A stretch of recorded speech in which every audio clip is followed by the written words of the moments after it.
What's your thoughts on Reform UK and Farage's re-entry into politics? It's sort of depressing, basically, I think, because Farage is basically like Tory MPs at heart.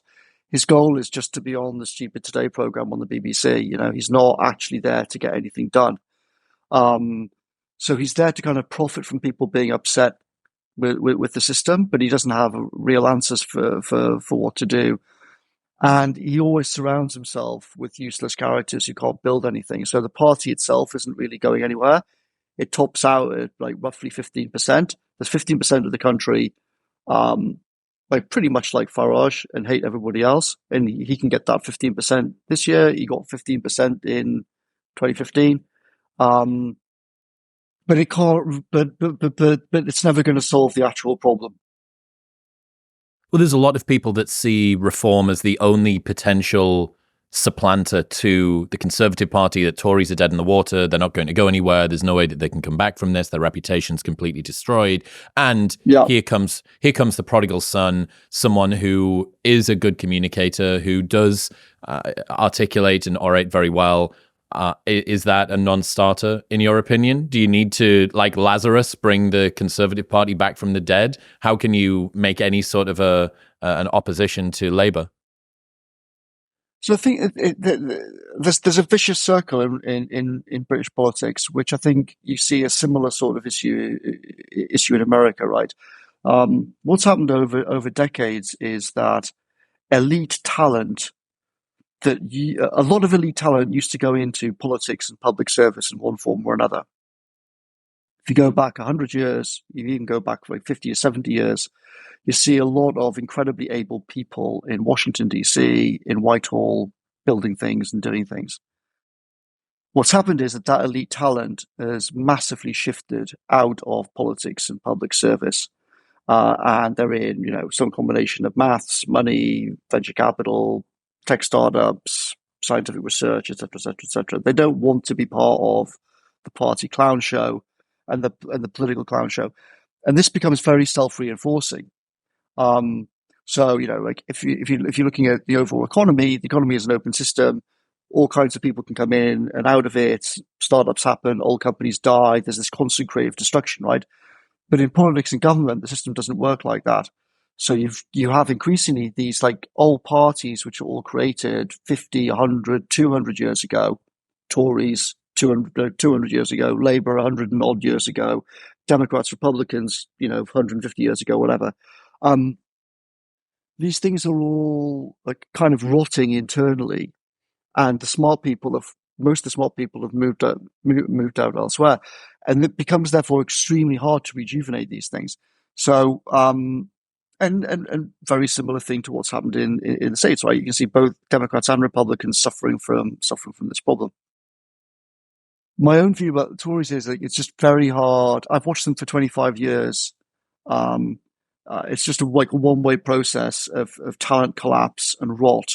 It's very hard to see how it can be self-generating. And also, you have to consider this, right?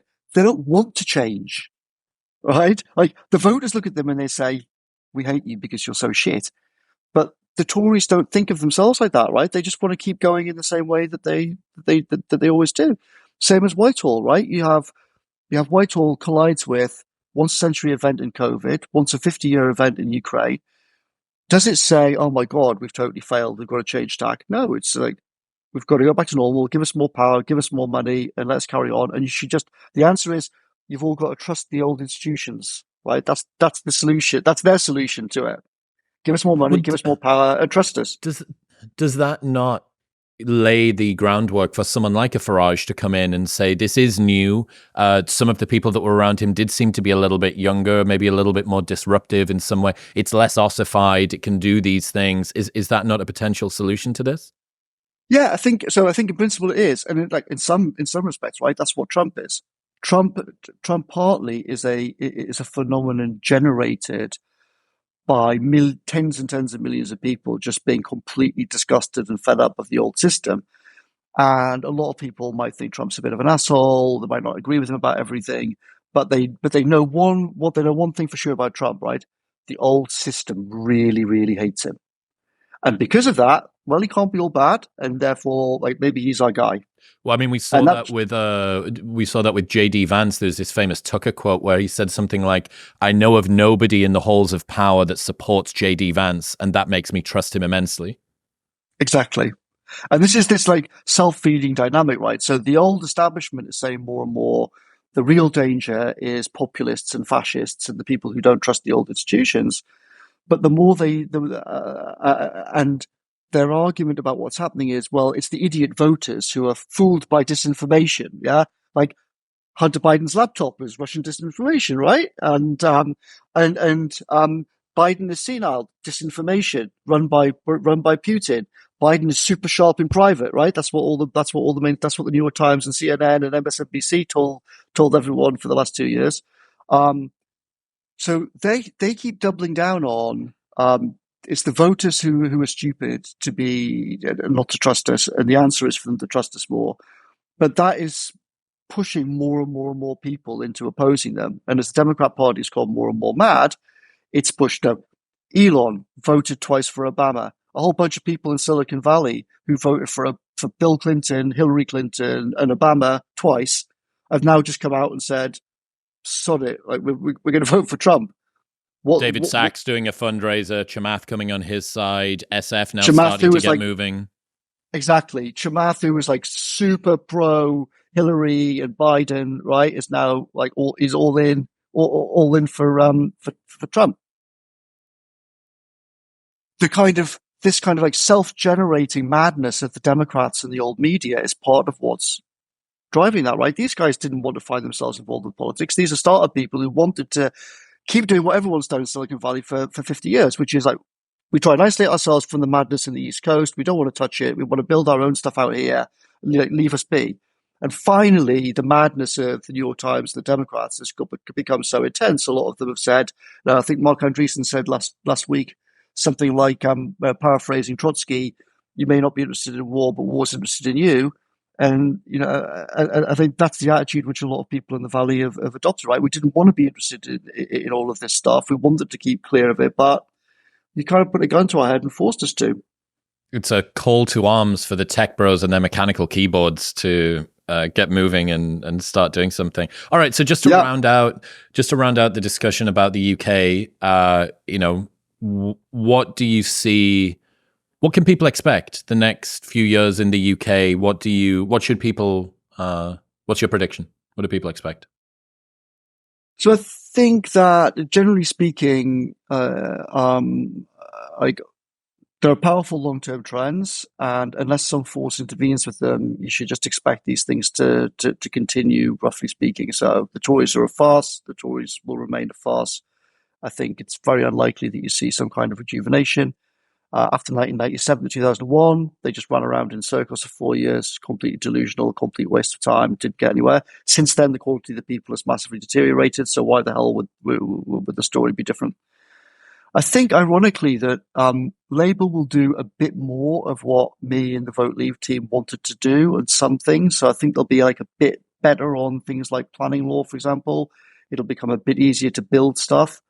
There'll be a bit less sort of like casually, ignorantly vandalistic towards science and technology than the Tories were. But at the heart of it, Keir Starmer, like Rishi Sunak, like Boris, is like an institutional man, right? They believe in Whitehall, they believe in the institutions. And these institutions are pathological. The institutions destroy the good things. So what happened in 2020? We built the vaccine task force, world leading. Whitehall saw this as terribly embarrassing, so closed it down. We built sewage monitoring for pathogens, crucial not just for COVID, but for all future pandemics and for bioterrorism and everything else, right? World leading thing. Everyone says, oh, God, what Britain did is brilliant. What happened? They've shut it down. You go through like valuable thing after valuable thing now. The institutions actually attack it because it's embarrassing to the old Whitehall. So I think Tories keep failing, Labour keep failing, Whitehall keep failing. There'll be some improvements of Labour over the Tories here and there, but I think the picture generally will be pretty grim. Not as grim as inside the EU, but I think it'll be depressing if the system is left to itself. Right. So then the big question is it will Britain obviously is in many, many ways constantly downstream of what happens in the States. We have like the kind of communist trans madness sparks off and grows in San Francisco and then heads east, and then hops over the Atlantic, and gets to here. And then similarly, you have like the backlash starts in California, heads east, and then the question is like, will that hop across the Atlantic? So will there be something sort of equivalent to what you've seen with Elon and the Valley people and other parts of America saying, okay, Washington is so dysfunctional, we've got to get involved?